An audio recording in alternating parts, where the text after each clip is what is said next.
Kenshin.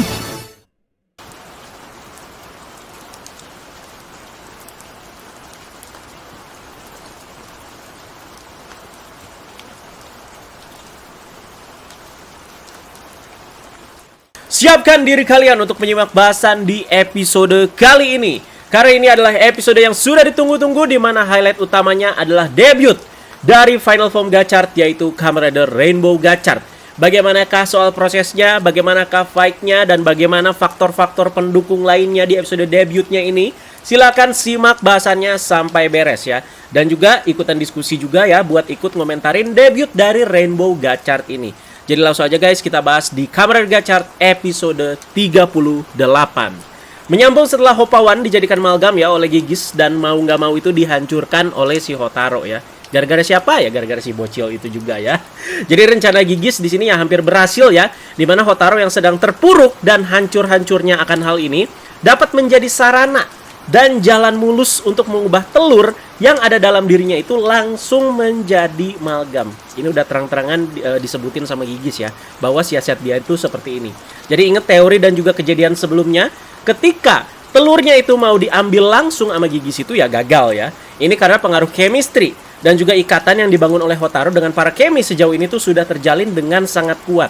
Makanya si Gigis yang udah sekuat itu juga nggak bisa bertindak di case ini, sampai-sampai dia itu harus mencari akal lain ya.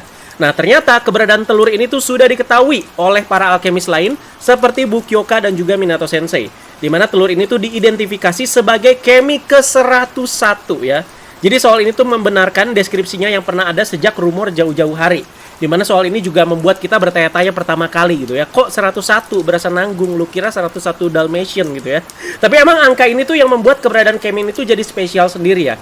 Dimana dijelaskan lagi kalau ini adalah kemi khayalan yang tidak cocok dengan atribut atau level kemi berapapun. Khayalan, berdasarkan imajinasi loh ya. Nah pantes di kartunya juga seperti itu ya. Jadi semuanya itu serba tanda tanya ya, di kartu telurnya juga seperti itu. Nah dijelaskan lewat teori ini guys ya. Bagaimanakah asal-usul dari kemi satu ini? Jadi kita sudah berteori panjang lebar dari kemarin ya.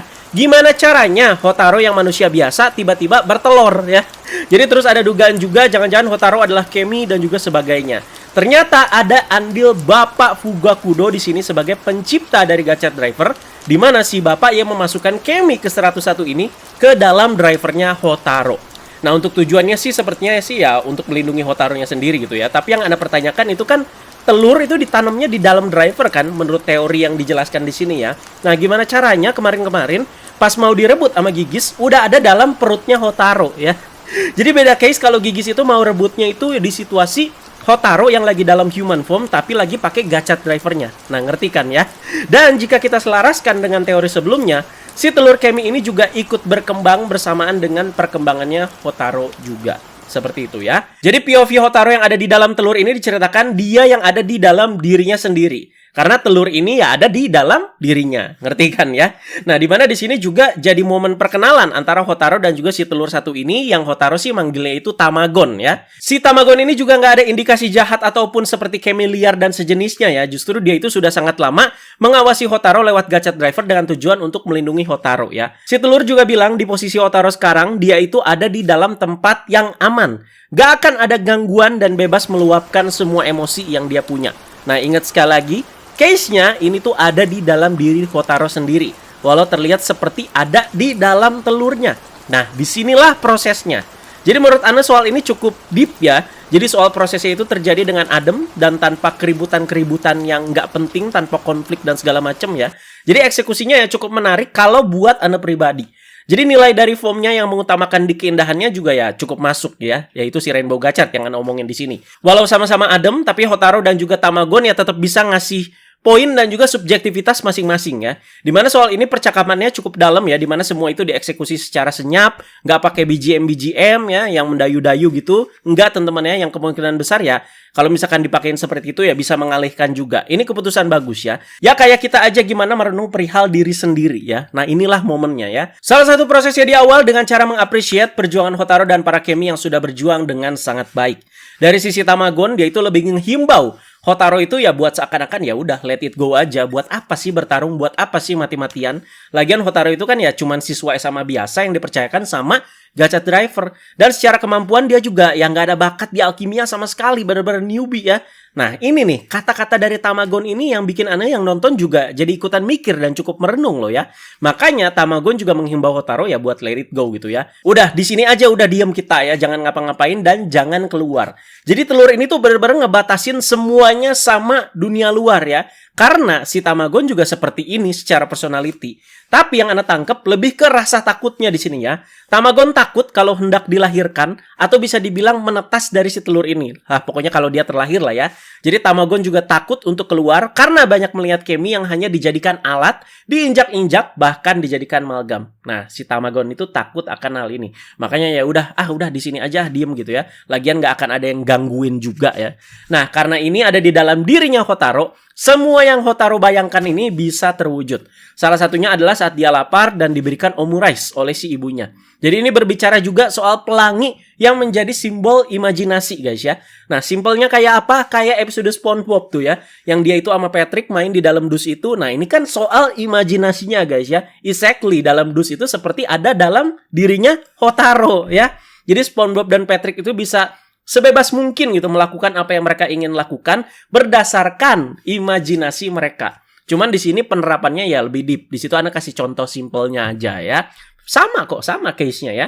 Jadi untuk poinnya Hotaro, dia itu sudah bulat untuk mengalahkan Gigis dan juga menyelamatkan Hoppawan dan Kemi lainnya yang mati suri ya. Kalau Tamagon ketakutan untuk pergi keluar, Hotaro yang bakalan ngelindungin katanya ya. Timbal balik juga karena selama ini kan ya tanpa si Hotaro sadarin ya si Tamagon itu juga udah ngelindungin Hotaro gitu ya. Jadi pas Shinya itu berpindah ke tempat luas di mana di bawahnya itu air dengan langit biru dan ada pelangi, itu cakep banget sih ya. Jadi banyak ya di anime-anime tuh set tempat yang kayak begini ya. Opening Tokyo Ghoul lah ya. Oshieteo. Nah kayak gitu ya. Terus ada ending juga Attack on Titan yang pas bagian Eren sama Armin yang mereka berbincang-bincang. Ada juga bagian kayak gini ya. Ana harus acung jempol sama perpindahan-perpindahan setnya di sini ya. Dimana di awal soal mengapresiasi perjuangan Hotaro selama ini. Dimana bagian ini tuh kayak dikasih lihat kayak apa ya, kayak layar tancap gitu lah teman-teman ya. Itu bagus loh ya. Terus pindah ke tempat makan si Hotaro. Terus pindah ke tempat kosong dengan langit biru dan pelangi itu. Jadi semuanya itu terasa smooth, adem, dan masih kerasa gitu ya dalam dirinya Hotaro ya. Ini harus direnung sendiri dan harus nonton sendiri sih ya, baru bisa nangkep sendirilah kalian ya seperti apanya ya. Oke, hal-hal apa lagi yang mau kita bahas sebelum debutnya? Ada beberapa ya, jadi kita bahas secara cepat juga guys ya. Dijelaskan kalau api hitam yang ada dalam dirinya Mas Bengkel adalah kekuatan warisan dari Gigis. Jadi secara originalitas ya Gigis gitu yang punya ya. Jadi sama kayak asal-usul Kemi waktu itu ya. Semuanya aja di sini ya dari Gigis ya. Makanya Mas Bengkel tuh diajak buat jadi kacungnya Gigis lah bisa dibilang ya. Nah soal ini semoga bisa lebih dieksplor lagi dan jadiin dasaran pas nanti Kamen Rider Valparaido itu dapat upgrade lagi. Ya pastinya menyinggung teori soal api hitam ini ya. Masih di situ ya. Terus ada Rinekudo yang jadi nyalahin diri sendiri atas kepergiannya Hoppawan dan hilangnya Hotaro saat ini ya. Ya ini apa banget lah, nambah-nambahin aja sih ya.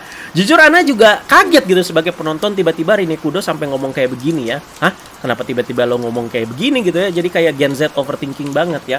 Jadi ya penonton aja nggak berpikir sampai sana loh ya. Nggak sampai berpikir ya ngapain si Rinekudo itu ya tiba-tiba nyalain diri sendiri. Makanya Ana bilang ya buat nambah-nambahin aja ya. Jadi gara-gara nyeritain cerita si alkemis legendaris dan juga si bunga emas, Hoppawan itu katanya jadi terlalu terbawa dan nyari bunga emasnya itu mati-matian ya. Dan berakhir sampai seperti ini ya. Yang ngapain juga gitu ya, jadi overthinking nyalain diri sendiri ya. Jadi ini kan jelas-jelas gara-gara si Gigis yang berulah ya. Dan alasan kedua ya karena si bocil tolol itu ya. Nah syukur soal ini ya cepat disadarkan oleh si Ichorenge ya. Yang agak keras juga di sini ngasih tahu si Rinekudo yang melenyek kayak begini ya. Sampai akhirnya Rinekudo ini bisa beraksi lagi menjadi Kamen Rider Majedo untuk membantu Mas Bengkel melawan si Gigis dan juga Amalgam baru ya. Nah, Amalgam barunya apa? Di sini Gigis juga memperlihatkan kekuatannya yang mengerikan ya. Dimana dia lagi-lagi menciptakan Amalgam kuat yang menakutkan dan hampir mirip kayak Ishia itu ketika saat dia menciptakan Arcuan Amalgam di episode-episode kemarin ya. Jadi Gigis lagi-lagi dengan gampangnya menangkap 5 Kemi yang bisa dibilang itu masih bebas berkeliaran di alam lepas lah ya. Lalu dari 5 Kemi ini dia itu membuat suatu amalgam yang kuat. Jadi gila sih ini ya. Dia itu bikin 5 portal ke 5 tempat para Kemi ini tuh masing-masing berada. Jadi tangannya tiba-tiba banyak, terus portalnya banyak, udah tinggal masuk situ guys ya.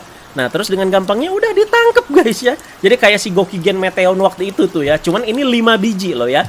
Dan ini namanya itu Fantastic Amalgam ya.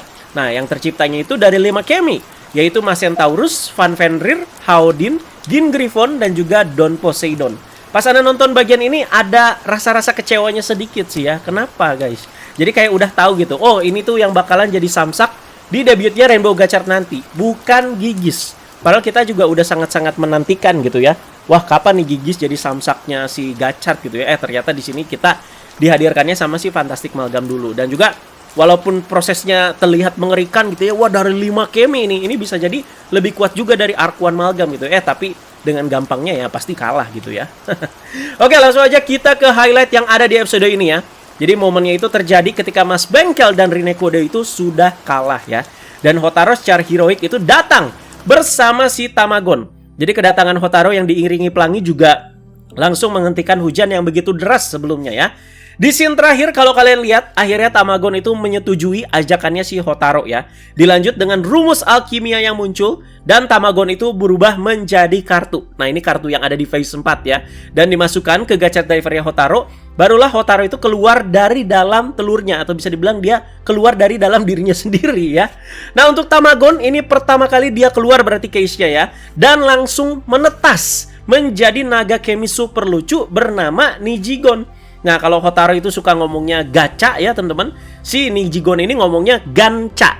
Nah ya, jadi T-nya diganti N gitu ya, jadi gonca gitulah ya, gonca, ganca gitu ya. Nah, proses henshinnya di sini dimulai guys ya, dimana Nijigon Kemi itu berubah menjadi 2 kartu. Jadi 2 kartu itu sengaja ditempelin gitu ya, karena emang gambar itu nyambung ya kalau disandingkan seperti itu ya. Dan benar-benar sesuai yang diteorikan kemarin. Kartu yang dipakai itu ya kartu ini guys ya, yang ada si Nijigonnya yang kayak lagi nyembur api berbentuk naga berwarna pelangi ya.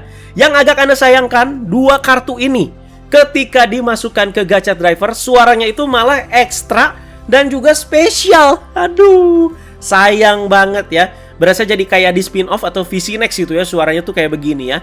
Jadi kayaknya udah mentok nih fitur dan suara dari si Gachard Driver dan nggak bisa lagi ngeluarin suara Nijigon. Ini sayang banget sih guys ya, ekstra spesial apa gitu ya. Yang mestinya masih bisa lah diusahain ya keluar suara Nijigon dan juga apa gitu ya. Dan selanjutnya Hotaru itu mengubah Nijigon menjadi attachment dan dicolok ke Gachard Driver. Kirain Ane agak mirip Ten Liner ya, yang apa ya teman-temannya cuma di flip ke depan gitu. Ternyata di bagian belakang kepalanya si Nijigon itu kayak ada tombol ya. Dan ketika dipencet, si bagian samping Nijigonnya itu ngeflip ke depan seperti itu ya. Oh, ternyata ada gimmick tambahannya dulu sebelum ini ya. Dilanjut dengan ada proyeksi dan Nijigon berukuran raksasa yang muncul di belakangnya Hotaru ya. Dan si Nijigon jadi kayak ke cast off gitu. Dan jadi armor-armornya si Rainbow Gachard ini guys ya. Nah, buat sound engine-nya gimana? Ana sih nggak bilang jelek ya. Cuman mungkin karena temanya pelangi, jadi soal soundnya dari suara standby sampai ke perubahannya dibuat dengan vibe yang agak ceria dan juga cukup unik ya. Menurut Anda cukup asik dan cukup panjang juga di sini soundnya ya. Nah, berakhirnya henshin sequence dari Rainbow Gachard ini juga benar-benar membuat hujan itu benar-benar berhenti sepenuhnya, menjadi cerah diiringi dengan munculnya pelangi ya. Jangan lupa debutnya ini juga diiringi dengan insert song baru yang dinyanyiin sama Back On yang collab sama Mbak Beverly. Judul lagunya itu The Sky The Limit ya. Jadi nggak usah bawa-bawa Wacaca Fire lagi guys ya. Udah bosen sama jokes itu, udah basi ya. Lagian yang nggak keluar sama sekali juga kan lagunya ya di debutnya ini ya. Oke, ngomongin aksinya di sini guys ya. Ini Anda coba kasih pandangan secara fair ya. Jadi debut dari Rainbow Gachard ini emang agak beda penerapannya dengan debut Final Form Kamen Rider lain ya. Ini bukan debut yang meledak-ledak, yang eksplosif ya, yang dar-der-dor atau mengandalkan power yang benar-benar kuat dan juga semacamnya. Jadi balik lagi ke tema formnya, yang rainbow ini, yang pelangi ini. Mungkin ini lebih mengedepankan estetika bertarungnya ya. Dimana terlihat gerakan Hotaru jadi agak-agak mirip Ultraman Cosmos yang Luna ya. Jadi ada 2 hal tambahan yang bikin Anda nggak nyaman di sini. Pertama, kalau mereka mengkedepankan soal estetika bertarungnya, rasanya kok kayak masih kurang gitu ya.